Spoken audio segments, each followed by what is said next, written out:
Welcome to day one coverage of the Yu-Gi-Oh! World Championship 2025 event. We're going to be streaming the World Championship finals tonight on twitch.tv/Decade. The World Championship is a team event where they are teams of 3, and they also have deck building restrictions where they have to all play 3 different decks. To be eligible for Worlds, all you have to do is get first place in a Duelist Cup or get a top placing within your region in the World Championship qualifier. And then as that single player qualifies, they then get to invite 2 other friends to be on their team for Worlds, which right away from that, I kind of do not like within the event. I think that every player within the team should be qualified for Worlds. The fact that the majority of players at Worlds are not even qualified to be at Worlds, I think that is absolutely insane. Where I think this could also open up potential controversies where a player could qualify for Worlds and then sell the other 2 spots, because just going to Worlds, even if you completely flunk out, you get a ton of prize support just from showing up, with of course the ability to potentially win the entire Worlds for even better prize support. Despite all that, with that out of the way, let's hop into the coverage. As we all know, the meta is dominated by Maliss and Ryzeal, and because of that, I'm going to cover every non-Maliss, non-Ryzeal match within the day 1 event. And then unfortunately for the World Championship final day, we're going to have to cover Maliss and Ryzeal all of that day because it will be unavoidable. And because it is teams of 3 with 3 different decks, every single team has a Maliss and a Ryzeal, with the 3rd deck being a random deck. It's probably going to be a combination of anything you see on screen. At the bottom, we have Dreams Future versus the top team called Alignments. Let's start this off with an activated Blessing the Voiceless Voice, which will trigger on a summon to perform a ritual summon. Now, normally Maliss is a hand trap you want in hand, so this is a sign of desperation. Normal summoning to trigger the Blessing to tribute off a Skull Guardian to summon a Sarvis. Now, the Blessing secondary effect is going to add back a card or that is banished back to our hand as we grab back our Skull Guardian, further linking off the Meows into an Almirage, and then Almirage into a secure Gardna. What do we have from here? We're just going to set past that Skull Guardian in hand. Now, the ability of Sarvis is that if they perform a special summon, we can negate that summon. This is really good against Maliss. If they perform a Link 3, you then negate their summon, they get banished, they do not trigger because they were not properly summoned. Also, because of Blessing, you could not be destroyed by battle, whatever you summon off of this card. What are we playing off against? We're playing a Period Reese map. This has to be Blue Eyes. We're going to grab a Sage with Eyes of Blue. On summon, we're going to be searching our deck for a Maiden of White, which will be setting up a True Light into our back row to search our deck, or summon a Blue Eyes White Dragon, activate the Maiden, call by the grave, fingering the Maiden, negated and banished. Now, her secondary effect of reborning from the grave on the summon of a Blue Eyes White Dragon is now gone. What do we have from here? If we commit to a Link 1 summon with the Sage, which will then allow us to perform an additional summon, the Sarvis will just negate that summon and banish. Thus, we're going to follow up with a Drill Beam, reveal a Blue Eyes White Dragon to banish away that Sarvis. No negate for our Link 1 summon as we're performing right now. Spirit with Eyes of Blue not only allows an additional summon by searching the Mausoleum, but also special summons a Blue Eyes White Dragon onto the field. With the Mausoleum activation, we're going to activate the Wishes, which is a main choke point of the deck. You want to use Ash on this, which we of course do not have. We have a Skull Guardian in hand as we search for a Majesty and a Sage to perform that additional normal summon. Sage on summon is going to be searching for our Effect Veiler. Now, let's safely activate the Spirit with Eyes of Blue, reborn the Blue Eyes White Dragon. There's no hidden information whatsoever. We just have a Skull Guardian in hand, Blessing on field, secure Gardna is nothing. We're going to be adding with the Primate Lordy Load a Primate from our deck. We're going to boost up our field by first sending from the deck with the Mausoleum to then boost up with that. Then the Lordy Load additionally gives plus 300 for every normal monster in grave. We're now going to main phase 2, go into a Spirit Dragon. Now, normally you just end your turn with this, and it's a form of disruption during the opponent's turn to negate anything, including a card in grave, after you go into an ultimate Blue Eyes White Dragon, which I can't show you in the extra deck here. What are we going into within our own turn? We're going to be going into a Lightstorm Dragon, which will on summon pop back row cards, and then additionally even more back row cards per normal monster we have in grave. Say goodbye to the Blessing, and then by summoning this on your own turn, you have an additional effect because the Spirit Dragon will destroy it during the end phase, triggering its other effect of when destroyed, you could target a spell and trap card in the graveyard to then reset it back on the field. Double trouble with one effect. We're going to use the Lordy Load to reborn the Blue Eyes White Dragon back onto the field. As the Lightstorm gets destroyed from the Spirit Dragon, resetting Drill Beam. That is absolutely insane. What an incredible play from Blue Eyes. As we now have Voiceless, I think there's a rule within the event that they are not allowed to surrender. So within the end phase, we're going to use Majesty, which is a non-target pop-up to 2 cards, taking out their Floodgate. There can only be one fool, and that is you. We're going to barrel set from the deck a Lordy payload. Can we end this turn right now? We have to finish this duel. Otherwise, not valid. We're going to additional summon an effect Veiler, turn into the Spirit with Eyes of Blue, send it to the graveyard to reborn a Blue Eyes White Dragon onto the field. That is lethal damage. We're going to keep on making plays, equip the ultimate dragon onto the Blue Eyes to turn it into a Tyrant Dragon, Blue Eyes White Dragon, barrel, and then Tyrant for game. Dude passed up on White Lightning for game. What the heck was that? A completely incorrect attack order for Blue Eyes. Same teams. We're going to start this off with the Nept Abyss, send from the deck of Dragoons as a cost to search our deck for a Dragoons, which will now further trigger Dragoons to search our deck for a Sea Serpent. Shadow Squad will be the choice. We're now going to use Minstrel, which will look at the opponent's hand, banish a card until the end of the turn, also triggering the Shadow Squad to summon a monster from the deck. We are playing against Gimmick Puppet. We're banishing away the Abyss. Ain't no way. First turn kill did not get to go first, as the Shadow Squad triggers to summon an Abyss Pike from the deck. And I do want to further note that they don't get to best of 3. This is it. You're not going to have Gimmick Puppet get to go first in the very next duel, because it's one duel and you are done. As the Abyss Pike sends to the graveyard to search our deck for the Abyss Shrine. We have Dragoons triggering to grab the Elemental Lord, which will randomly discard 2 cards in the opponent's hand once we have 5 elements of water in grave. Right now, we have too many. We have 6. But by triggering the effect of the Abyss Shrine, we now have 5. Thus, we could summon the Elemental Lord to randomly discard away 2 cards from the hand, say goodbye to the Terror Baby and the King Sarcophagus. As we further go into the Bahamut Shark, this could summon a totally awesome if it were not banned, but instead we're summoning a Virtue Dragon is the Dragoon being sent to the grave by cost will search for the Atlantean Prince. We're going to be detaching off of the Shark to add a Dragoon's Engrave back to our hand with the Virtue Dragon, further linking this off into an Anemone. Anemone is going to activate reborning a monster from Engrave. We're going to activate Shadow Squad to turn all our monsters into level 7, further going into the Abyss Strike, which will reborn a monster from Engrave. Pike is back on the field. We're going to turn the Abyss Strike into the Poseidra. Poseidra, when sent to the grave, will discard a card to reborn up to 3 monsters in grave. Let's discard Dragoons, which will also trigger to search for a monster. As we reborn 2 Princes and a Minstrel. Minstrel will mill the top 3 cards of the deck, as we're going to put the Infantry back into our deck to ensure that we could trigger it during the opponent's turn,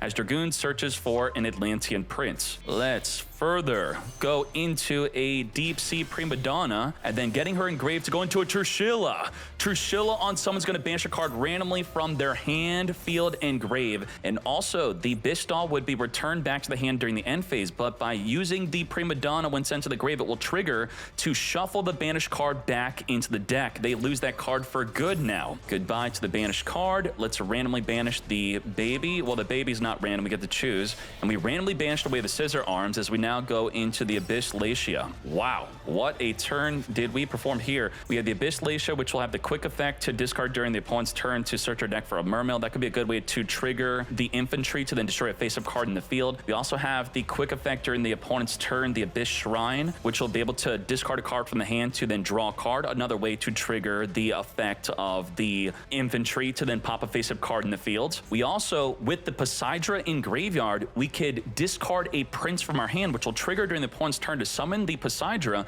which will on summon target a card the opponent controls, returning it back to the hand. Completely ending his turn.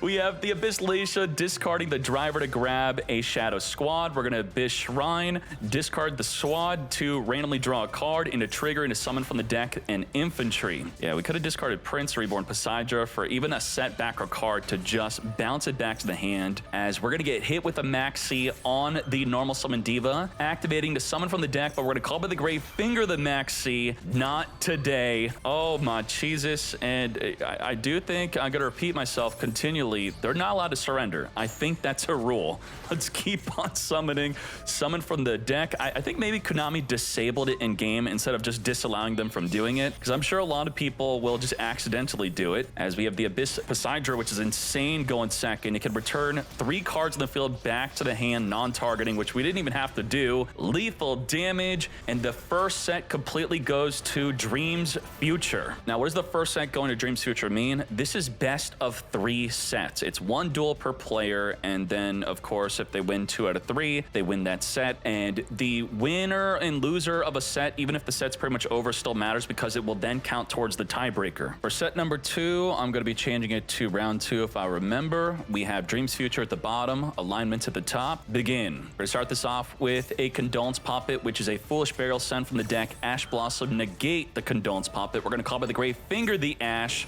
Not today. This is Gimmick Puppet first turn kill. We should be winning right here, right now, if we have the cards to do so. Ash is a really good card used against a Rogue Doll effect from in hand, even though we were instead using it on the Condolence Puppet, but it was good enough for us to want a finger. Let's now also triple Tactics Talent instead of looking at their hand, meaning we do not have the first turn kill ready. We have to desperately draw 2 instead. This is what you would Ash, which we of course do not have anymore. We're going to use the Rogue Doll to summon herself and a monster from the deck.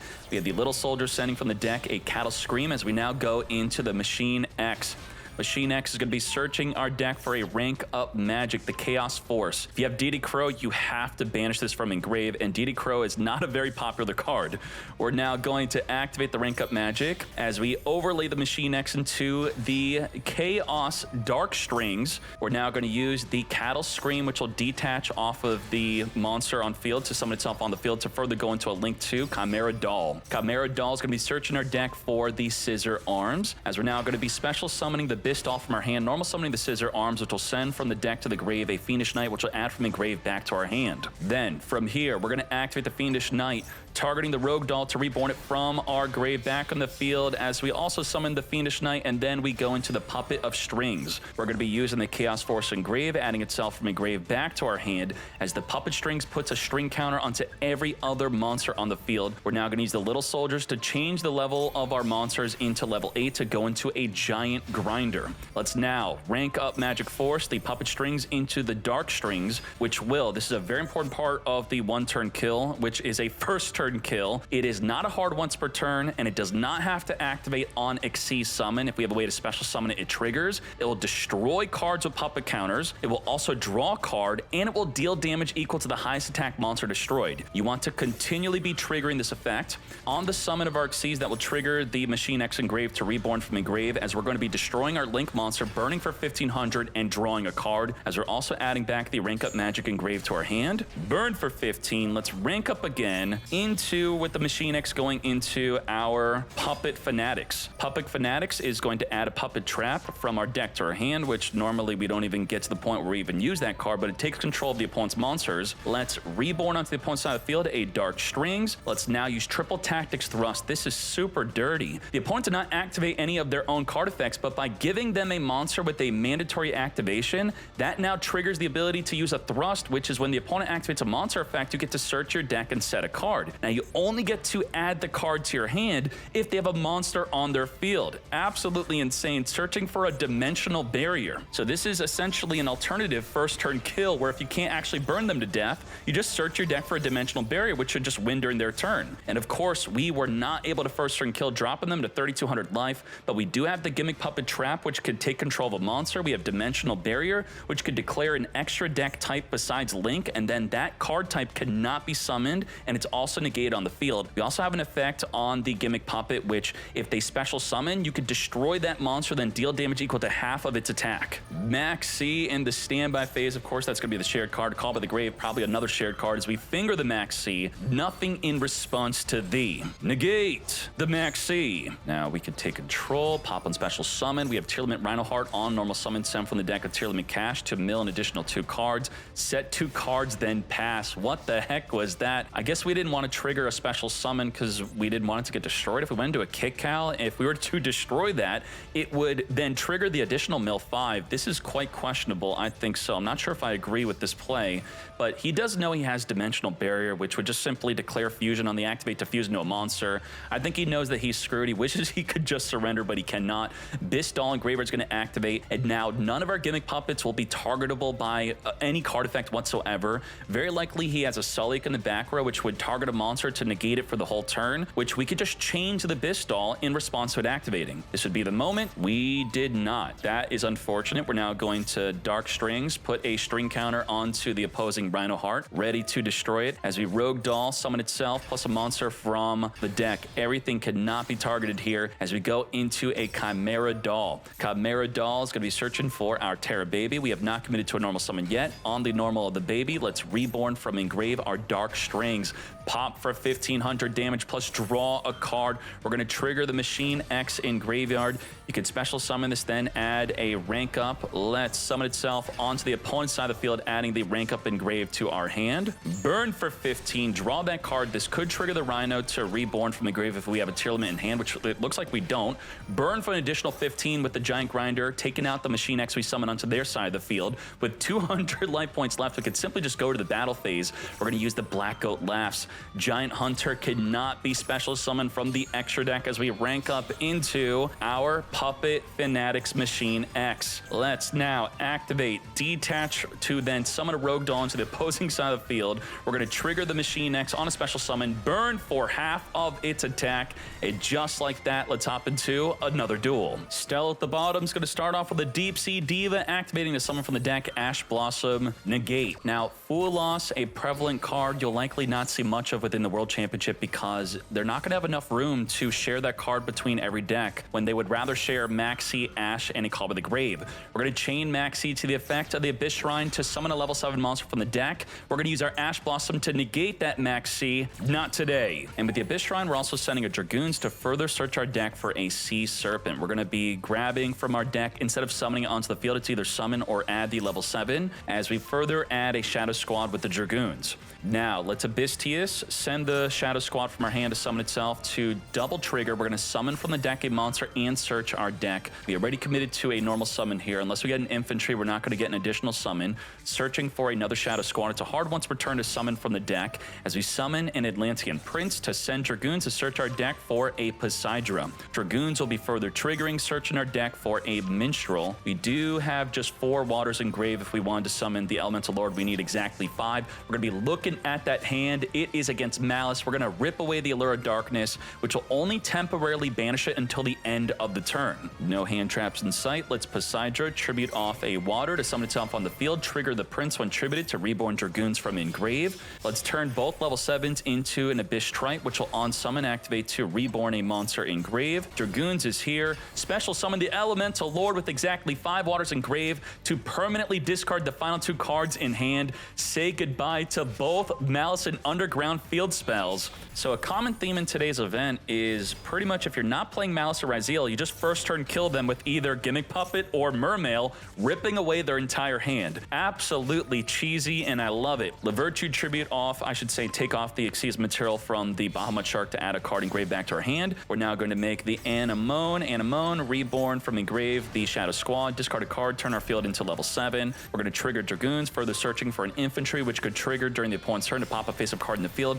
We're now going to go into a Poseidra. Let's further go into the Abyss Gaios, which will negate opposing face-up monsters that are smaller attack than it. Let's further make Nept Abyss, and let's trigger Poseidra, discard a card, reborn up to 3 bodies from Engrave. 1, 2, 3 Minstrel, mill 3 cards off the top of the deck. We're going to add the Dragoons back in the deck as we further go into the Prima Donna. Prima Donna being sent to the grave will trigger to return the banished card instead of going back to their hand in the end phase, returning it back in the deck. Thus, they now have 0 cards in hand.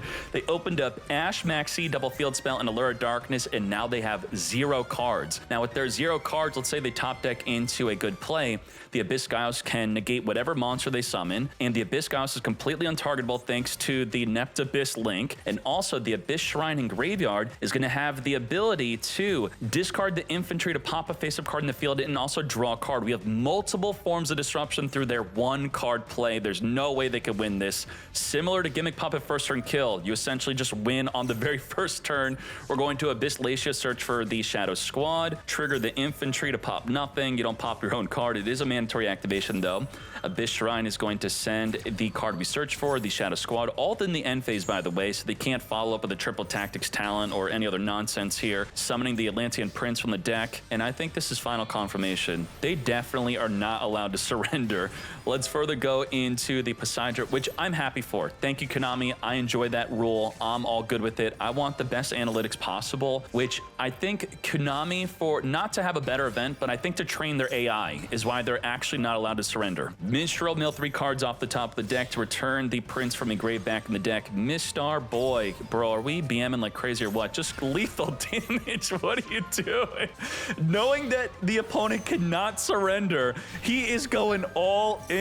A victory lap. 13,000 damage on the attack. Bahamut's going to banish a card from Engrave to block the attack. attack. You know, for good reason, we actually should do the best we can to not just go to the battle phase, because they could, of course, have a card like Abyssal to block an attack if you perfectly have 8,000 damage. So let's be fair there. I'm just trying to be fun here on them BMing. 15,000 plus damage on the field. Holy moly. Lethal. We've seen Blue Eyes, Gimmick Puppet, Voiceless Voice, Atlantean. That concludes Dreams Future versus Alignments. Any duel we skipped, it was because it was a Maliss or Ryzeal versus Maliss or Ryzeal. 3-0 the first set, 3-0 the second set, and the third set is then null and voided as it counts as an additional 3-0 for their tiebreaker. Thus, they got 9-0'd. Oh my Jesus. It is now time for set 1 of Team Snipe Hunters at the bottom versus Noble Gabagle at the top. Begin. Starting this off with an Allure of Darkness to draw 2, then banish. We're going to chain Maxi before they draw into an Ash or Call by the Grave. Already has Call by the Grave. Finger the Maxi. Negate. No Bell, no Lancia to stop the Called by, unfortunately.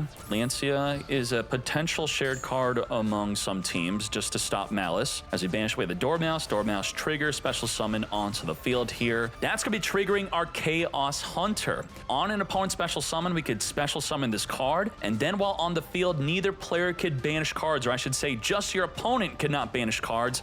Now, a lot of people thought this would be a good counter to Maliss, but many already knew that this wouldn't be so good if they're just going to play Cerberus to pop it away. Thus, the best time to summon the Chaos Hunter wouldn't be on a Dormouse. You would wait for a Splash Mage, because Splash Mage would lock yourself out from summoning a Cerberus, being the main out to Chaos Hunter. But due to Chaos Hunter not being that prevalent, maybe Josh is just thinking they're probably not on Cerberus. But if they are, then this is a big mistake. We're going to White Rabbit on normal summon, set up a GWC. We can't banish, thus we can't activate. It is a Cerberus. Cerberus being a fiend, so the Splash Mage would lock you out from summoning this, is going to be discarding a card on summon to pop away the Chaos Hunter. Wipe away the Chaos Hunter, but also see in Grave he has a Clockwork Knight. All face-up monsters on the field become machine, and all of your monsters gain 500 attack and defense, while the opponent loses 500 attack and defense. Let's summon our March Hare, banishing the White Rabbit from Engrave, triggering the White Rabbit to summon itself back in the field, further linking this off into a Red Ransom. Red Ransom on summon's going to be searching for the Malice and Underground, further linking this up into an Apollyon to monster negate up to twice. We're going to banish from the deck a Malice and Mirror, which you would of course want to Ash this, but then they have an Apollo to negate your Ash. We're going to be summoning the Red Ransom back in the field after being banished by the Mirror, to then further banish a Chessie Cat from the deck, to then banish from the hand to draw an additional 2 more cards. And here's the Splash Mage. So you can see here, right now we're locked in a Link Monsters only, and as soon as the Splash Mage resolves, that is when the restriction comes into play that you cannot summon for the rest of the turn except Cyberse monsters. Thus, the Cyberse, the non-Cyber Cerberus would not be summonable. Let's further go into the White Binder, but case in point here, because there's an Apollo USA, you're kind of in a bad spot where you can't even save the Chaos Hunter for the Splash Mage summon from Engrave, so it's pretty much a double negative. It just overall means that Chaos Hunter is not good. You either get Apollo'd or you get Cerberus, and you can't just even wait for the Splash Mage as you do in the TCG. Say goodbye to the Chaos Hunter and the Clockwork Knight, as we're going to GWC, banish, resummon back in the field the Red Ransom, trigger the White Binder, draw an additional card. If you're not keeping track, we have drawn 3 cards through the Binder and the Chessie, not counting the Allure of Darkness, drawing 2 additional cards. So that is 5 cards randomly drawn, as we have a Firewall Dragon, which could return a monster back to the hand from the field or grave. We have 2 monster negates to the Apollo Say. We have the ability to use that MTP to non-target banish any card on the field here. We're in big trouble. Battle phase, bluffing a potential evenly match. We're going to set, then activate Super Poly, discard away the Clockwork Knight to go into an Earth Golem, turning off 3 of their disruptions, but as we said, they're going to have the ability to set up the MTP to non-target banish a card in the field as we summon the White Binder on the field, banishing 3 cards from our own graveyard. All 3 are going to be triggering, summoning 2 bodies, adding back the March Hare back to the hand. MTP is going to be adding from the deck, non-target, banish away the backer card. Imperial Iron Wall. This is a super anti-Malice deck, and we still get crushed by Malice because we didn't get to go first. And even when not going first, we had Chaos Hunter, but Apollo, backed up by the Cerberus, is a two-way street to knock out the Chaos Hunter from being effective in any way whatsoever. Now, I'm sure we're not heavily reliant on the Chaos Hunter being one of our main counters. We're probably filled to the brim with them. We probably have Meows also in the extra deck, maybe even Phantasme to help draw into these cards. Now, Phantasme comboed up with Chaos Hunter is a really good combo because the Phantasme would further disallow the Cerberus from even being able to target the Chaos Hunter because you could just negate that effect. So if we do have that comboed up with a Veiler or Phantasme, that's when the Chaos Hunter becomes much better.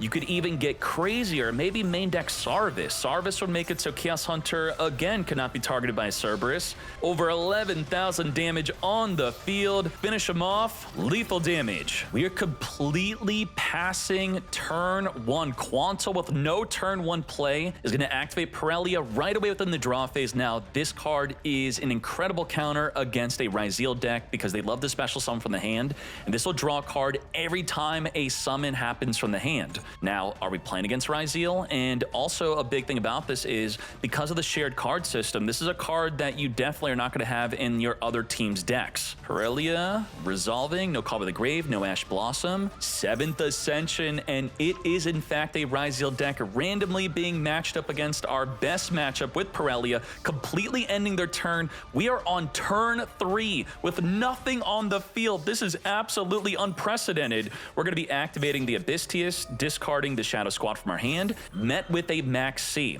We're going to chain Ash Blossom to negate the Max C. Not today. I could Pirellia you, but you could not Max C me. We do have the attack, and Yusa is not allowed to surrender. So we have no idea on him possibly having another hand trap to stop all these plays. Let's trigger the squad to summon for the deck. Let's also Tias, search our deck for the Abyss Shrine. We may be looking at their hands very soon. As we activate the Prince on field to send Dragoons to search our deck, we're going to use Veiler to negate the Prince. No search for you. Now, normally, the Prince loves to search for the Abyss Shrine, but we already have an Abyss Shrine in our hand. As Dragoons can now search our deck for the Minstrel. This is it. We're going to take a gander at that hand and rip a card out of the hand until the end of the turn. Veiler, the final hand trap, is getting ripped. No other hand trap in hand, so we're going to speed on through the rest of this duel as we definitely win this. Shrine's going to be tributing off the Prince on field to summon from the deck. The Super Deep Sea King, discard a card, summon as many fishes as we can from the deck. Further going into the White Aura. White Aura is going to target the Abyss Pike and Grave, reborning it back on the field. And just like that, we already saw their hand. We know they have absolutely nothing. 11,000 damage on the field. A great showcase of Mulcharmies and Maxi potentially just completely turning duels into non-duels. This is the final game of set 1. Whoever wins this wins it for their team. We have Ash Blossom negating the Ice Ryzeal summon from the deck. Now, you may be thinking, why are you commentating a Ryzeal or Malice duel? Well, that's because Jean-Franco at the top is not playing Malice or Ryzeal. He is on Mermail. We're going to be activating Ash to negate the Max C, and when it's Malice or Ryzeal, I guess we could ×2 speed it up for you. Search for our Sword Ryzeal through the effect of our 7 attack and return a card back on top of the deck. Special the Sword, searching for the X Ryzeal. Special X Ryzeal, send the Duo Drive, searching for a node. Activate the field spell, further link off, I should say Xyz into the Duo Drive. Now, with the Duo Drive on field, we can negate any potential hand trap that is a monster thanks to the cross detaching off for Xyz to negate. We're going to search for 2 cards here, grabbing a star and a Ryzeal plugin. Plugin's going to reborn from engrave our Sword Ryzeal. Special summon the star by detaching off the Duo Drive, setting from the deck our Plasma Hole. Return 2 Ryzeal cards engrave back on the deck to draw 1 as we now go into the Starleech Photon Blast into a Baguska. Baguska forcing everything into defense. Now, with the Starleech on field, anything with 2,000 attack or higher is completely untargetable and cannot be destroyed by card effect. And Baguska is forcing any monster that's not a link into defense, and if they activate their effect, they will be negated even if they leave the field afterward. We have the Duo Drive paired up with the cross, which will negate any monster effect. And then we have the Plasma Hole in the back row, which will pop any face-up card on the field. How do we deal with this? Minstrel is going to be looking at the hand by sending to the grave the Abystius, say goodbye to the dead Meows, ending the turn on no play whatsoever. Okay, let's wrap up this duel as it looks like Emre wins. Detach a Baguska, into attack we go. So now our own monsters will not be forced into defense and also will not be negated. Search for 2 cards of the duo drive. Cross, return 2 cards in grave, back draw 1. Normal the ice. We're going to call by the grave, finger the ice in grave. We could have prevented that if we used the cross to return ice to play around call by the grave, but it does not matter. 8,500 damage on the field. Finish him. That meaning the set 1 goes to Snipe Hunters. As we hop into set 2, Quantal defeats Bernardo in a Maliss versus Maliss mirror match. Let's hop into another duel. Gianfranco going first with Sekka's Light, attempting to draw 2 cards. We're going to Ash Blossom, negate the Sekka's Light. Now, Sekka's Light can further up on this activation from engrave, return a monster from our hand back in the deck to draw 1. Let's reveal the Gamseal Kaiju back in the deck into a randomly drawn card. It does not mean the TS is the drawn card. The hand does randomly shuffle and it does not show us, as the TS is going to be discarding the infantry, far from optimal, meaning that they could be quite desperate on their hand here as they search for a Shadow Squad. Do they have a way to trigger the Shadow Squad? We have Abyss Pike. Yes, we do. On summon, send the Shadow Squad searching for the Abyss Shrine to trigger the Shadow Squad to likely summon a Prince. With the Prince, we're going to further send from the deck of Dragoons to search our deck for a Dragoons, as the Dragoons engrave will further trigger to search our deck again. If you have Drone Lockbird, you very much want to use it against Mermail, and I think this is why Mermail is a really good choice for today's event. Not only essentially first turn killing by ripping cards of the hand, but knowing that one of your main counters being Droll can't be effectively shared between all the decks, because instead they could only share Maxi, Ash Blossom, and likely Call by the Grave being the third choice, if not Lancia. We have Minstrel activating to discard Dragoons. Looking at the hand, we're playing Memento. You what, mate? We're going to be banishing away the Call by the Grave until the end of the turn, that is, unless we have a way to return it back in the deck. We're going to be using the effect of the Abyss Shrine to summon from the deck a level 7 Abystius, trigger the Prince engrave to reborn a monster engrave, further exceeding into the Bahamut Shark.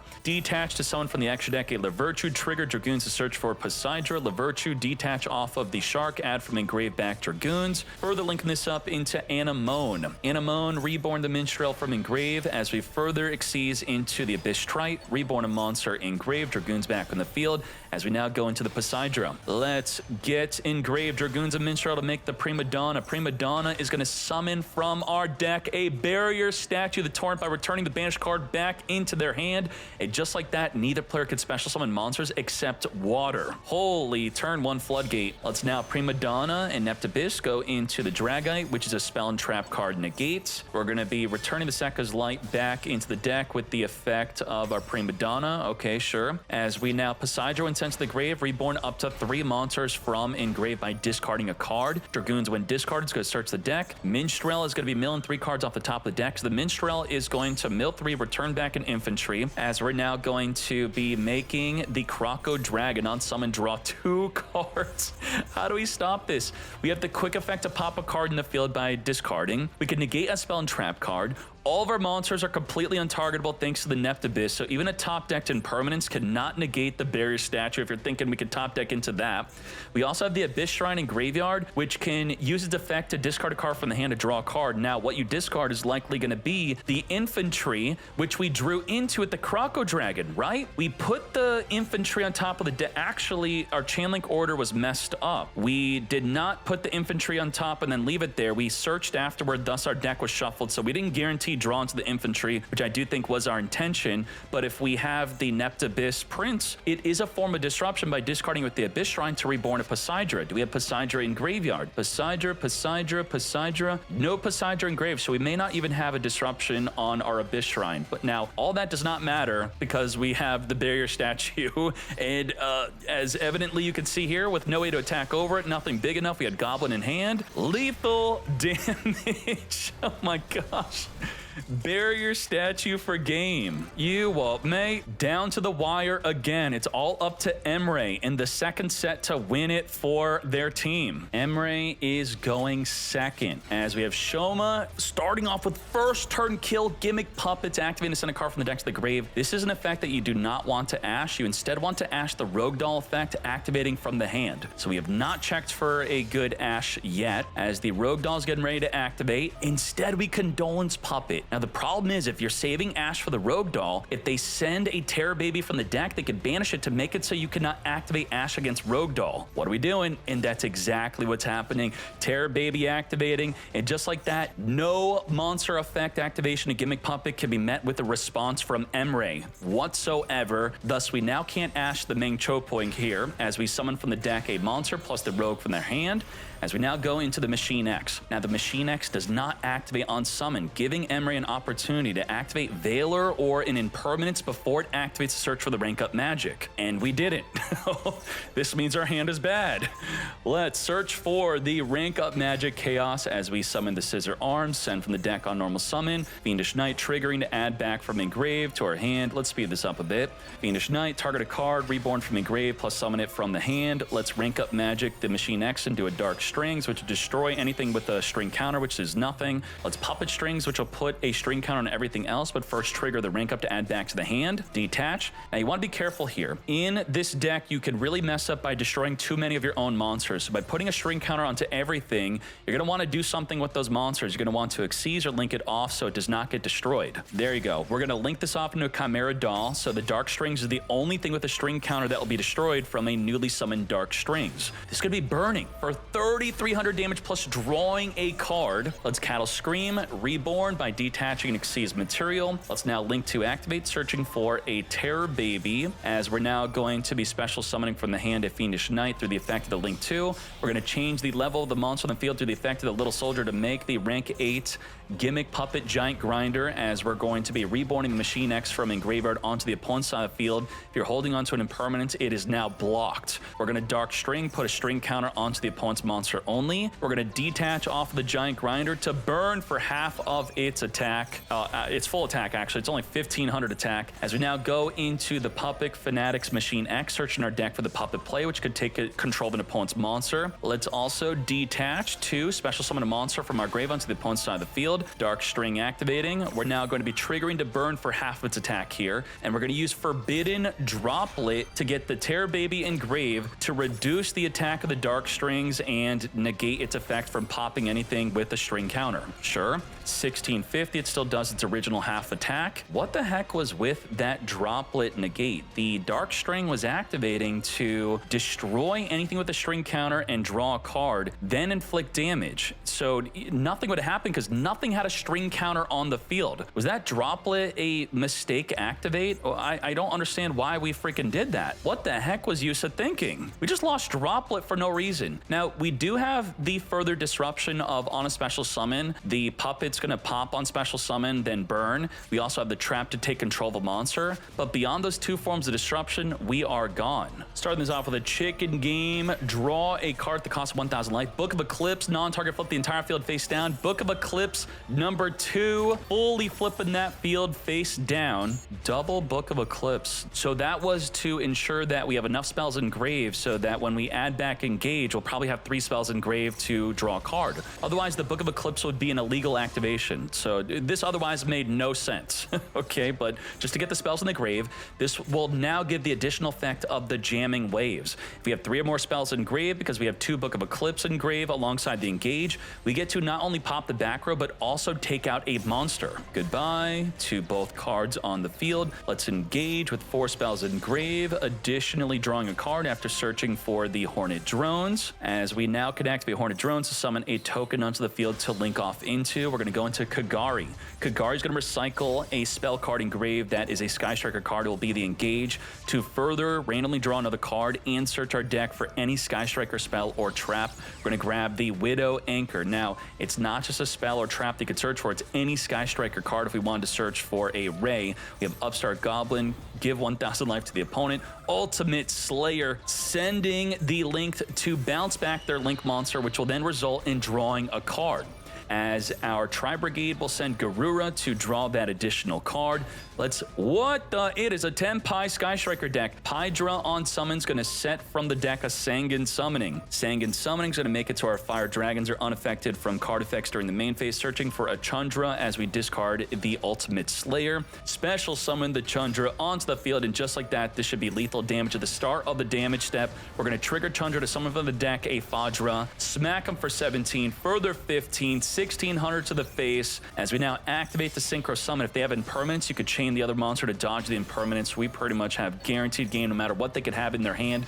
Biden Dragon on someone's going to reborn the Pydra, and then Pydra swings for game. Tenpai Sky Striker winning set number 2 for Snipe Hunter. Now, despite going 2-1 in both set 1 and set 2, they're still playing a third set, where we saw in the other matchup where they completely forfeited the third set. I think only if you go undefeated in the first and second set, you don't play the third set out. Well, let's watch it. Set number 3. We are playing Ryzeal at the top against whatever Josh is playing at the bottom. Josh is either playing Memento or Stun. Let's speed up the Ryzeal player turn 1. We're activating Fool Loss, which very likely is not a shared card. Thus, they designated Josh to be the only one to play this card.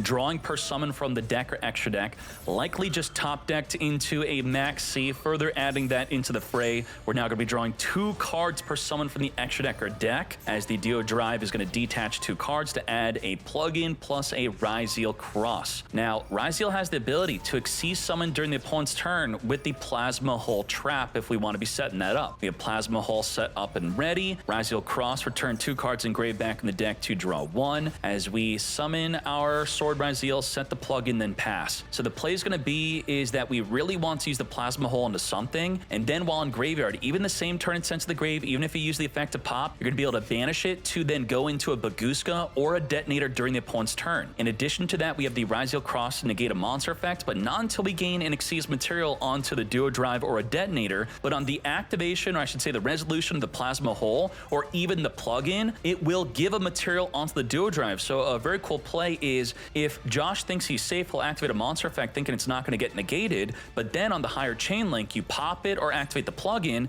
and then the cross will be able to detach off of the Duo Drive to negate whatever monster effect you activate. Is plug-in activatable right now? It is. We have Memento Field Spell. The horse is activating. We're going to chain the plug-in. It looks like we're doing that exact play. We think this will go through, but it actually will not. Because right now there's no Exceeds material, but let's resolve the plug-in, reborn from engrave, attach from the deck, and then cross negate. The horse has no way to come out onto the field, mate. We're going to normal summon the Dark Blade, on summon, discard a card, pop a back row card. We're going to Veiler negate. Now, we could have multiple cards to dodge this Veiler. We could have the Memento Bone Party to dodge the Veiler. We could also have the Memento Field, not the field spell, but the fusion spell to quick play chain fuse away the Dark Blade. Do we have anything? Yes, we do. Memento Fuse away. The problem with Memento Fusion right now is it does not gain the secondary effect of being able to use the graveyard to fuse because we have not destroyed a card yet, so we're going to have to use the horse plus the Dark Blade or another Memento in hand. Well, by Plasma Hole, popping the Memento Field Spell. It was not popping the Dark Blade, okay, which would then allow the Memento Fusion to use the graveyard. That would have been a bad play.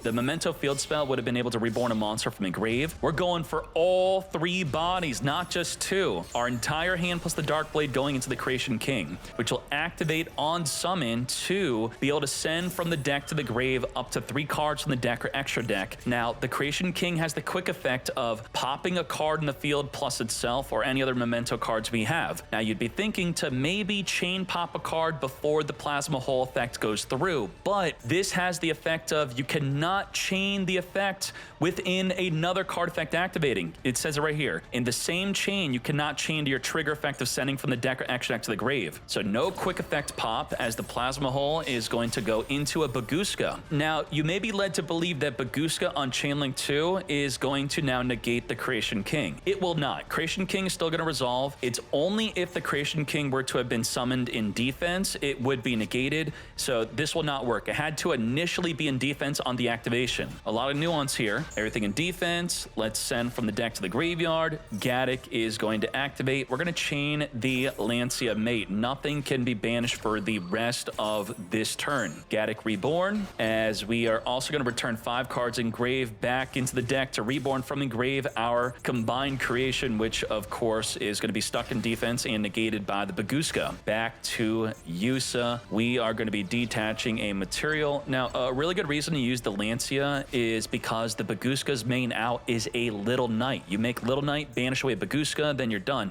Now, a good response could be, why not chain the Lancia to Little Knight? You really can't, because on the summon to banish Baguska, you chain Lancia, then they're going to chain the Little Knight to further chain banish the Baguska away. So you do have to preemptively use Lancia to stop the Little Knight. Let's return 2 cards engraved back in the deck to draw 1 card. Let's further Xyz into Detonator. This is really interesting. We are keeping Baguska in defense position. We are afraid of the combined creation, I should say the creation king, to be able to pop up to 3 cards on the field, even though we have the Ryzeal cross to negate it. Now, we have another effect, which is the combined creation, being able to reborn a monster in grave or from the hand, but there's nothing to even reborn. So everything is on this creation king being able to pop 3 cards in the field that we would be able to negate anyway. What? We summon Detonator first in defense, and then we put Baguska in attack. This has to just be a straight up mistake. What the heck was that? Duo Drive's going to detach off of Baguska in itself, search in our deck for a plugin and X Ryzeal. Now, a lot of people forget that the Ryzeal cross is a downside. We can't summon another Detonator while we control a Detonator on the field. Let's turn these 2 bodies into a Light Dragon Ignister, which is going to be detach a material, destroy a card, take out the combined creation as we summon a Star Ryzeal plus summon the X Ryzeal, search in our deck for a node. Let's further Xyz into Dugaris, which would like to double the attack of the Detonator. We have Utopic Ray Lancer.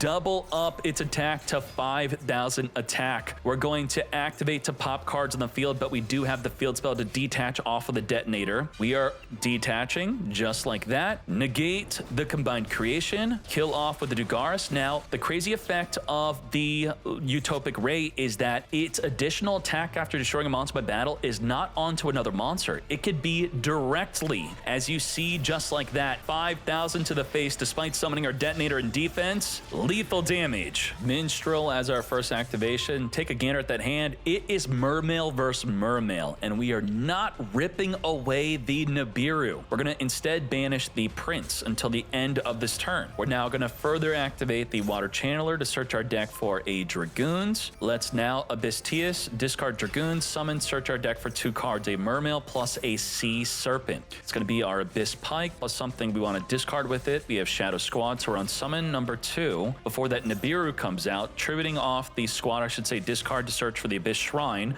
As the squad now triggers to summon a Prince in the deck, we're on summon 3. Prince and Dragoons to search our deck for another Dragoons, triggering the Dragoons in graveyard to further search our deck for another Prince. We have already committed to our normal summon here as we now link off into an Anemone. We are on the 4th summon. One more summon, Nibiru is activatable when we banished a Prince instead of Nibiru. Anemone, reborn the barrier statue, and just like that, the 5th summon. Neither player could special summon except water monsters. Nibiru is no good on the very 5th summon. Well done from Gianfranco, where the barrier statue is not going to be good in the mirror match outside of just stopping the Nibiru. We're going to be further summoning Nept Abyss, trigger Engrave, reborn Dragoons, make a Bahamut Shark, as we're going to summon a Levertu, trigger Dragoon, search our deck for a Poseidra. Now, Levertu detach off of Bahamut, add a Dragoons from Engrave back to our hand. Poseidra is going to send Bahamut to summon itself to then go into an Abyss Trite. Trite on summon is going to be reborning a Dragoons from Engrave, further going into the Poseidra, which we want to get into the grave. We're going to link this off into a Nept Abyss, which will now allow us to discard a card to reborn up to 3 bodies in grave. Minstrel, Squad, and Prince are here. Trigger Dragoon, search our deck for another copy of the Prince. Let's get the Minstrel and Dragoons in grave for the Prima Donna. Prima Donna being sent to the grave for a gamer is going to be triggering to return the Prince that's banished back into the deck. This is why we kept Nibiru in hand and returned Prince back in the deck after banishing it, because we had the play in our mind to know that we would get the barrier statue on field within our 5 summons. Very well done. Now, beyond the barrier statue not being a good disruption in the mirror match, of course, because only water monsters could summon in a water mirror match, we do have the Ice Jade Gamer, which will, in response to the opponent activating anything, you could chain this effect to then banish that card, and then for the the rest of the turn, none of our cards can be banished or destroyed by card effects. We also further have in graveyard the Abyss Shrine. With a Prince in hand, we could discard the Prince with the Abyss Shrine to draw a card,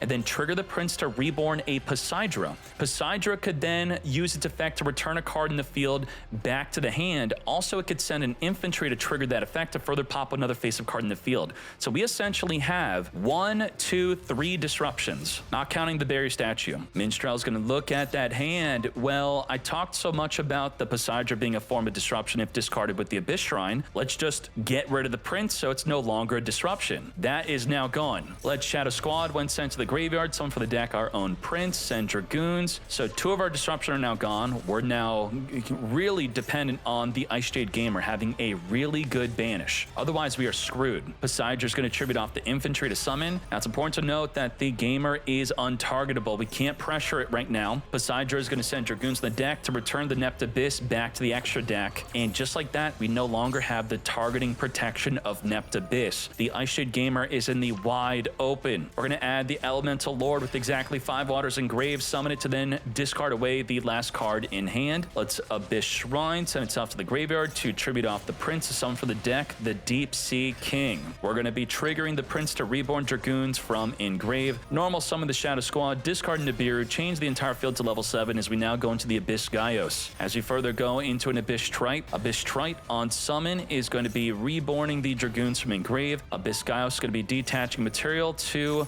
now attempt to negate the Ice Shade Gamer. The Abyss Gaios can only negate monsters that have less attack than this current card, which it now got boosted up to 3,400 attack. Only now eligible to negate the Ice Shade, forcing its activation to banish away the Abyss Gaios. Now further going into the Poseidra. Poseidra is going to detach 2 materials to then return up to 3 cards of point controls back to the hand. We're now going to be further triggering Dragoons after being sent to the graveyard on the detach effect of the Poseidra, grabbing a Prince from the deck here. As we now further search for Dragoons, we already used up our normal summon, so the Diva is no good. We're going to use the Deep Sea King, discard Diva to summon up to 2 fish from the deck here.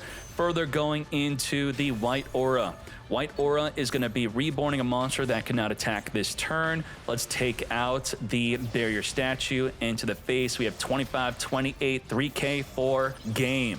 This is the 3rd and final duel of the final set, round 3. I'm going to make an exception to the no Maliss, no Ryzeal rule, as we're going to have Emery at the bottom with Ryzeal with Maliss at the top, just for this final duel of the entire total sets. We have Dormouse banishing with the deck to add a March Hare back to our hand here, as we're now going to activate Max C on the resolution before the Dormouse turns itself into a Link Decoder. We're going to call by the Grave Finger the Max C, chain Ghost Bell to negate the Call by the Grave. Ain't no way, mate. We're going to chain March Hare to the Ghost Bell to banish a card from our hand, as we have nothing engraved to banish. That's going to be a Dormouse from the hand, as March Hare is summoned, triggering the banished Dormouse to summon itself back onto the field. We're going to chain Meows. This Mad Lad not only has Ghost Bell, but also Meows to draw a card per summon from the banish or grave. We already committed to summoning from the banishment, thus we do get that free draw card. Come forth, Dormouse. We draw again, draw 2, as we now go into the Red Ransom. We've drawn so many cards here thanks to the Max C and the Meows,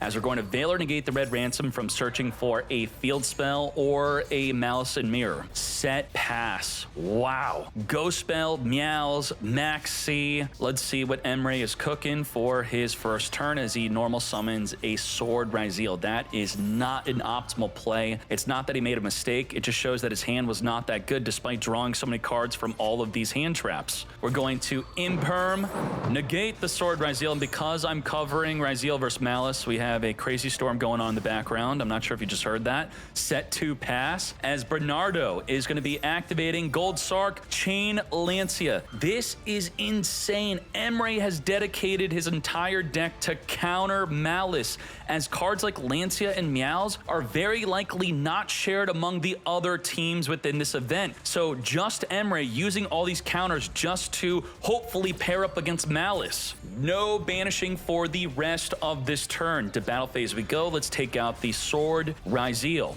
Set a card, pass. Bernardo has no public forms of disruption. Emery, what is going on? You have all these counter cards. You drew at least 3 cards through the Meows and the Max C. You have freaking Lancia also on top of this, but all you have is a Sword Ryzeal. Where are your in-engine cards? There are so many 1-card starters in this deck. I cannot believe this. Allure of Darkness, YOLO draw 2. Of course, we draw into a White Rabbit to banish from our hand to summon itself back onto the field here, as we're now going to Effect Veiler, attempt to negate the White Rabbit. No set of a trap from the deck for you. Negate. Now, let's link off the White Rabbit into a Link Decoder. Let's further go into an Access Code Talker. Access Code Talker being on the higher chain link, so we cannot respond to the Link Decoder, activating to Reborn from Engrave. The Access Code Talker is going to non-target banish the Red Ransom from Engrave, pop a card in the field, trigger its effect to resummon back of the field, then banish a card from the deck to then summon that card in the field. This is it. It all comes down to this. We have to respond to the resolution, and we have Called by the Grave.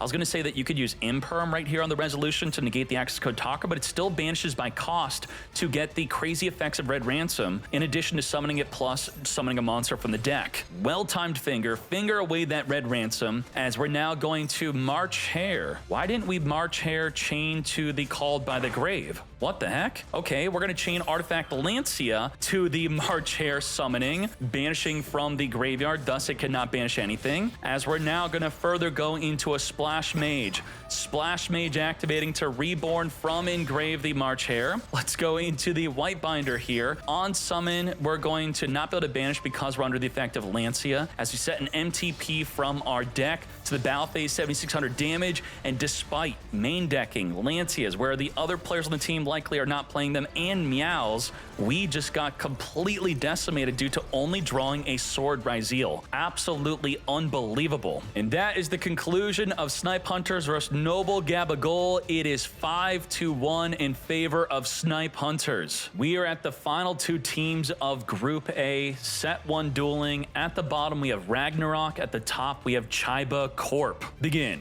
Pack setting a card, then passing. Pack is on Millennium Crystron right now, as Luca is playing Maliss. We're going to Dormouse, banish from the deck a Chessie Cat, attempting to summon it onto the field, met with the Maxi draw per special summon, and it resolves. No Maxi, no finger in sight. Come forth, Chessie. We're now drawing per special summon, and the Ash Blossom will negate the Chessie. No banish from the hand, then draw 2. Chessie does not banish his cost. It's only on the effect resolution. We now have Triple Tactics talent to look at the hand, return a card back in the deck, get rid of that Senjin. Now, he had to have drawn this off the Maxi, even though it looks like he drew an Ash. The hand does shuffle without showing you. Otherwise, he did have a turn 1 play by using Senjin instead of just set 1 pass. To the face, because we don't want to further commit under the effect of Maxi. We have Maliss and Underground, banish from the deck our March Hare, add back to the hand here. This will not give them a draw, so this is okay to do, as we're going to set 2 pass. Pack, are you going to draw into a play off the top of the deck? We do have a Senjin after returning it back in the deck. What the heck is that? Senjin activating the back row, summon for the back row, further search our deck for a Golem. Golem is going to be summoning itself from the back row after putting itself there.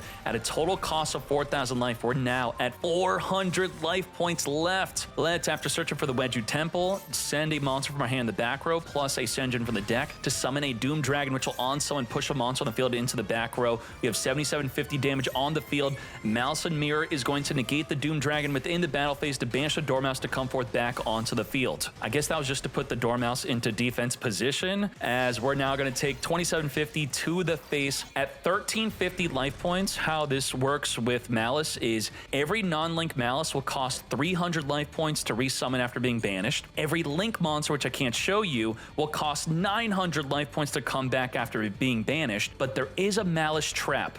And the Maliss trap is when it summons a Maliss monster onto the field and you control a Maliss link, you'll gain life equal to the attack of that Maliss. So you normally will gain up to 2,300 life points, which we're very much going to need. Zombie Vampire will mill 4 cards off of both players' decks, summoning a monster among the 8 cards milled. We're going to Imperm, negate the Zombie Vampire Mate. No summon for you, which was the very much needed card to get into our Crystron engine. We're now going to, within the main phase March Hare, banish away our Dormouse. I think we forgot that we already banished Dormouse this turn, so that's a big Whoops, a big mistake. I can't believe we did that. What is going on? Wow. Forgetting our hard once return banish, we're going to replace the field spell with the Mouse and Underground. Ghost Bell negates the activation of Mouse and Underground, and this card states that you can only activate one Mouse and Underground per turn. Thus, we could activate another copy if we have one. The second copy already being engraved, but everyone definitely plays 3 copies while playing Maliss. We're going to set MTP, activate it right away, banishing the March Hare to add a Dormouse in the deck, triggering the March Hare to add back to our hand here.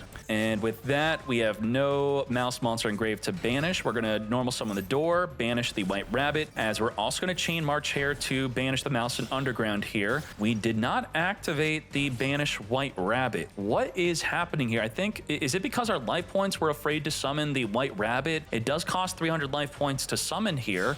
Or maybe Luca is making a second misplay in a row. We have Little Knight on summon, banishing away the Call by the Grave, fingering the Dormouse in grave. It is now negated for 2 turns. If we were to banish the Dormouse during their next turn, it is no good. Off of this, we're going to go into a Typhon for game. Pack at 400 life points with a 2000 attack Golem. Lethal damage.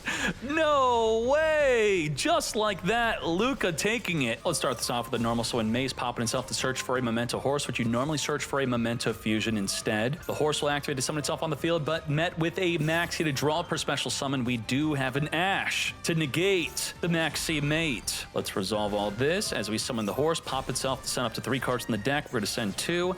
As the Gaddock, when sent to the grave by a monster effect, will reborn to then add a card engraved back to our hand. Sleepy is here, ready to summon from the hand to then perform a fusion summon. Unlike the Memento Fusion spell, cannot use the grave. Activate to fuse away 2 bodies on field into the Twin Dragon, which will pop a card from the hand or field to then search our deck for 2 monsters. We have the Horn Dragon plus a combined creation. Twin Dragon, when destroyed, will also trigger to reborn a monster in grave. Sleepy back in the field as we tribute it off with our Grand Breakout to summon for the deck, our Goblin. Goblin pop itself to send up to 2 cards from the deck to the grave, which will be our Acheron and Memento Fusion. Special summon the Horn Dragon, pop it with our Memento Fusion to search our deck for another Memento Fusion. And now the Acheron will trigger because a monster is destroyed to reborn itself back in the field. Activate Memento Fusion, which we could use the grave, returning 3 bodies to go into the Creation King. Creation King on summon will send up to 3 cards in the deck or extra deck to the graveyard. We have a Creation King in grave, banishing to search for our Memento Field spell. Let's activate the Memento Field spell. Activate Thrust, thrusting a dimensional barrier into the back row.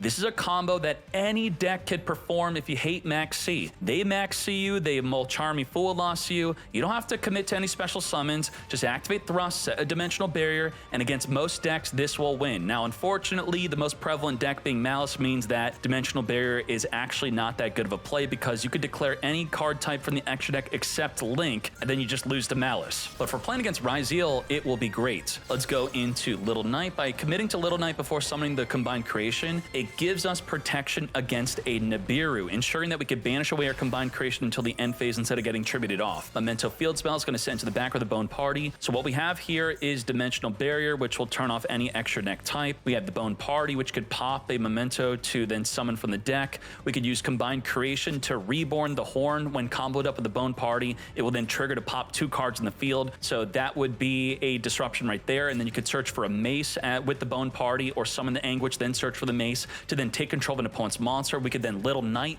banish away an opposing monster. That's 4 forms of disruption, with one of them being a Floodgate. With our 4 disruption mate, we're going to Ice Ryzeal, met with a Max freaking C. Ain't no way, draw per special summon. We Ash negated their Max C, but they have nothing for our Max C. Not so fair. We're going to Star Ryzeal. So an interesting ruling here is, could you have Little Knighted and use the combined creation? Because the combined creation is a trigger effect. The Little Knight is a quick effect. The Little Knight must be in response to the opponent activating anything, and the combined must be on a separate chain link in response to a card resolving. Well, the answer is no. This chain link blocks the Little Knight. You'd have to pass on combined, then chain banish at Little Knight. But then on the resolution of the Star Ryzeal, you could then afterward activate the combined creation to summon a monster from the hand or grave. Let's reborn the Horned Dragon, which we could pop with the Bone Party to pop up to 2 cards in the field. Set the Cross. Let's Dimensional Barrier, prevent them from Xyz summoning. Let's Bone Party at the start of the battle phase, pop to summon an Anguish. Exactly what I was saying. Search for a Mace, right? Acheron triggering and also triggering the Horned Dragon. Target 3 face-up cards on the field, including a memento card you control. Say goodbye to the Anguish as the Acheron reborns from Engrave as we search our deck for a Mace could be able to take control of a monster, but knowing that they may not summon another monster, we instead grab a Sleepy, which could summon onto the field to perform a fusion summon. Cross going to return 2 cards engraved back to draw 1. We're going to Sleepy in the end phase. Go into a Creation King play to pop multiple cards in the field per memento we control. So we're going to send 3 cards from the deck to the grave, trigger the Acheron to reborn so we can pop at least 2 cards, which would be the field spell and the back row card. So this is definitely better than searching for a Mace, but normally you'd have a Creation King already in the graveyard or possibly a Memento Fusion to fuse into it if you're not going into the Guardian Chimera. We have Memento Field Spell triggering off the pop to reborn back onto the field the Mace. And that's it. It's over. Let's go. Finish off Ryzeal. Now, did we only win because Dimensional Barrier? Did we need the Dimensional Barrier? It was a combination of a resolved Maxi plus the Dimensional Barrier. I would have preferred to have seen more Memento plays possibly win the duel, but it is the World Championship. We have to do everything we can to win it. Round 2, as Ragnarok at the bottom takes set number 1. We have Pack at the top representing Chiba Corp. Let's begin. Starting this off with an X-Ryzeal Send Duo. Don't worry, Pack is not playing Maliss nor Ryzeal. As you search for a node, special summon the Sword, searching for an Ice Ryzeal. We're going to be turning these 2 bodies into a Star Liege. Now, summoning an early Star Liege is going to be a really bad play against Nibiru unless we hold on to the node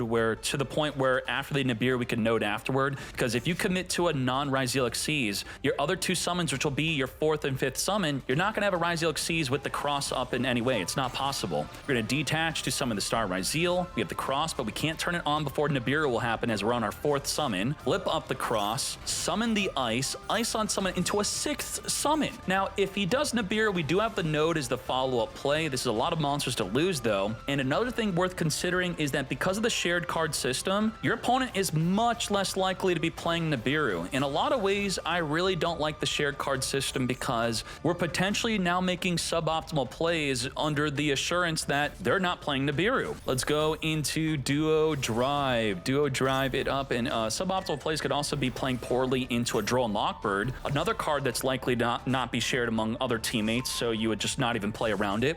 Searching for a Plasma Hole in plugin. Let's return 2 cards engraved back to draw 1, summon the node, as we already have protection against Nibiru with the Duo Drive now on the field, and they missed their chance to even summon Nibiru if they wanted to. Dugar's going to detach, draw 2, as we're going to be summoning into a Baguska now. Any non-link is going to be forced into defense and be negated. Now, also, Baguska is completely untargetable. Normally, a good out to Baguska is an impermanence, and if you don't have imperm, pretty much everyone plays Little Knight. But if we can't use Little Knight to banish Baguska because the Star Leech is making it untargetable, it also cannot be destroyed by card effect. How do we out this? It has to be by battle. It has to be by a link monster. There is a link too that no one plays. It is Codebreaker, Virus something. It's 2300 attack, and then you would be able to attack over Baguska. If they had a detonator, they could even detach off the detonator to protect Baguska. Even with Baguska negating detonator, it still has that effect. We have Memento, Horse, summoning itself onto the field from the hand. It's only negated while on the field. We're going to use the Bone Party to summon an Acheron for the deck. Sleepy when popped, it's going to send from the deck. The Acheron is negated here thanks to Baguska, but it can be used as a chain link block if you thought they would negate Sleepy, which they definitely would not do. Memento Fusion, pop a card on the field to search our deck for another Memento Fusion. Oh boy, what are we doing? As we Acheron, when destroyed, add back Sleepy.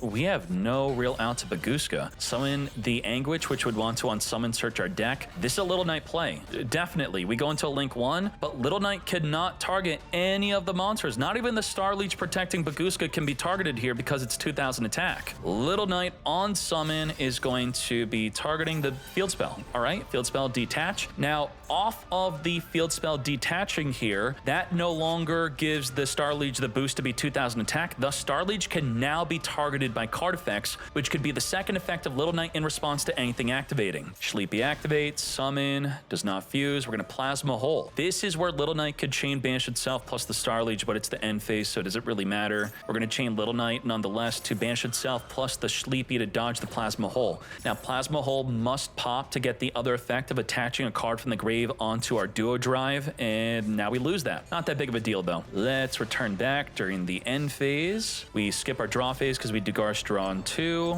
Cross is going to attempt to draw 2. While Baguska and Duo Drive cannot be targeted, the Star Leech can, in fact, be targeted, and it would have been back to being untargetable had the Plasma Hole successfully resolved to attach onto the Duo Drive. Returning 2, draw 1, Baguska in attack position, no longer negating the field. Detach 2 off of both monsters, searching for our Node plus an Ice Ryzeal. We're going to normal the Ice, summon from the deck a Sword, Sword on summon, searching our deck for an X Ryzeal. Let's exceed these two into Tornado Dragon. Where's Detonator? We don't care about Detonator. Tornado's going to quick effect pop a back row card. We're going to chain Memento Fusion in response to that pop. We could potentially fuse into a Creation King, which we did not. We summoned a Twin Dragon instead. Twin Dragon will be able to pop a monster we control or in hand to then search for 2 cards. Activate. Ash negate. No search, no pop. And if the Twin Dragon were to be popped, it could have triggered to reborn a monster in grave. Negate. Let's send Exton Knight for X Ryzeal to now search for a sword. Sure. As we special summon the sword, use the plugin to reborn from engrave, attaching the deck onto the Duo Drive, further boosting up our field. What the heck? Masquerade is normally played because of your 7 Tachyon to search your deck. Instead, we're actually summoning it. It requires 3 level 4 monsters. During the battle phase, when your opponent activates a monster effect, you could detach a material from this card, negate the activation. If you do, inflict 800. And guess what? Not a hard once per turn. And we use 3 monsters to make this, so triple monster negate in the battle phase, mate. During the main phase, you could send the top card of your opponent's deck to the graveyard. Not sure why we would want to do that. We're going to summon a Node, send the Pirellia from our hand to reborn the Ice, further going into a Detonator. Finally, Detonator has been summoned. We have over 12,000 damage on the field with a triple monster negate in the battle phase. We also have Utopic Ray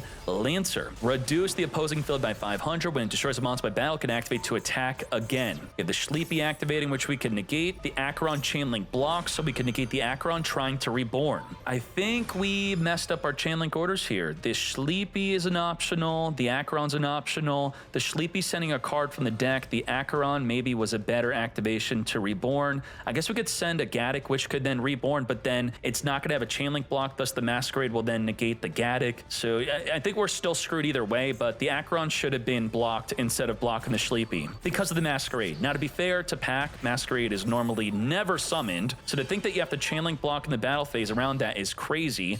We also end up using the Cross to negate the Sleepy anyway, so we negated both monsters. The Twin is now going to be triggering with no Chainlink block, thus the Masquerade. Activation, negate, being able to negate in the damage step is insane. And that it's not a hard once per turn, also insane. And it's never ever summoned, except now. Start this off with a Snake Eye Ash on someone searching for our Poplar, triggering in hand to summon itself onto the field. We're going to chain Impulse to negate the Poplar. No summon for you, it does not get destroyed, stays in the hand as we already committed to our normal summon. We're going to follow up with the Senjin Millennium, putting itself in the back row, pay 2,000 to summon itself from the back row, searching for a Golem. Same thing with Golem, into the back row, now onto the field at the cost of 2,000, searching for a Wedju Temple. Wedju Temple is going to get that Poplar into the back row, plus another card from the deck, send both to the graveyard to summon our Doom Dragon as we trigger the Poplar to put itself back into the back row, as we now could use Snake Eye Ash to send the Poplar and itself to summon from the deck into a Flameburst Dragon. From here, we're going to summon a Diablo Star, sending away the Wedju Temple to send into the back row our original Sinfuls. Let's now go into a Zombie Vampire with 2 level 8s to now mill 4 cards off of both players' decks, summoning a monster among those 8 cards as we summon a Chaos Hunter onto the field, which disallows only the opponent from being able to banish cards whatsoever. Requiem, after making a Moon of the Closed Heaven to summon a Lacrima Crimson Tear from the hand or deck here, unfortunately from the hand as we now -1. Let's go into a Fiendsmith sequence with the Flameburst plus the Crimson Tear, triggering Flameburst to reborn 2 level 1 fires here, triggering the Poplar to search for our Divine Temple Snake Eye. Divine Temple Snake Eye, putting a Snake Eye Diablo Star into the back row. Fiendsmith sequence,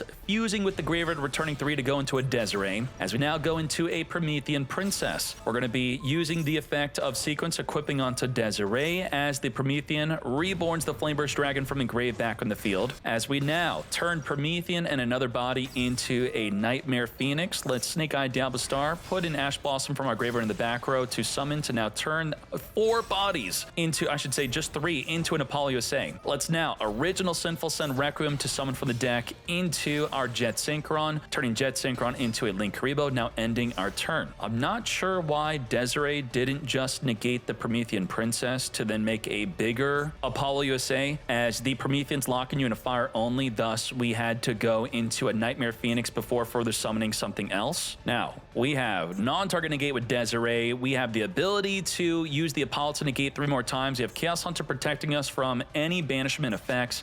We have Promethean Princess and Graveyard ready on special summon to pop a monster on special summon. We're going to be met with a White Rabbit setting up GWC, which cannot even be activated because it must banish to activate the turn it's set. We didn't even bother using the Apollo USA, as we now go into a Typhon. Typhon is not going to be able to stop the Desiree from negating it, and also the main out to Typhon is going to be an Apollo USA. It has no destruction protection. It's not a quick effect, not a trigger effect.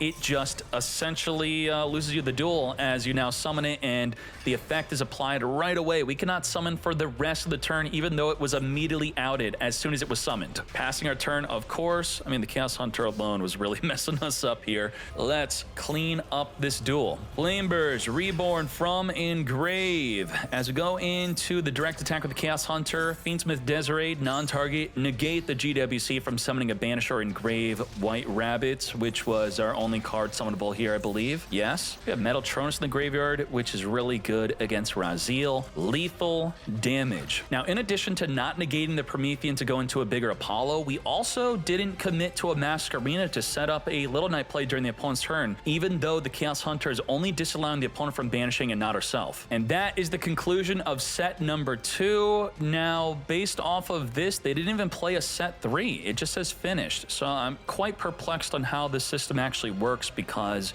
we had another team matchup where they 2-1, 2-1, then still played a set 3. I guess if you win at least 5 duels, you don't even bother with the third set. You're just guaranteed a victory on all of those matches, as it looks like that's going to be the case. And with that said, that is the conclusion of Group A. With the conclusion of Group A, only the top 2 teams will be advancing into the grand finale tournament. Everyone else is completely knocked out. Dreams Future, you're out. Snipe Hunters, you're out. Noble Gabagle, you're out. Alignments, you're out. We have Ragnarok and Chiba Corp advancing to the grand finale. Now, I originally was going to be watching every single non-Maliss, non-Ryzeal matchup, but I have to actually watch the entire duel of a Maliss/Ryzeal matchup to ensure that they're not playing or are playing Maliss or Ryzeal, so that also takes up a lot of my time. I also didn't have enough time to just watch every single game, so I instead try to focus on highlighting every single team within Group A. If this video does well, if there's a demand for it, then I'll do a follow-up video for Group B. Otherwise, we're just going to have the grand finale stream tonight where we cover that. I'll see you on twitch.tv/Decade. Let's go.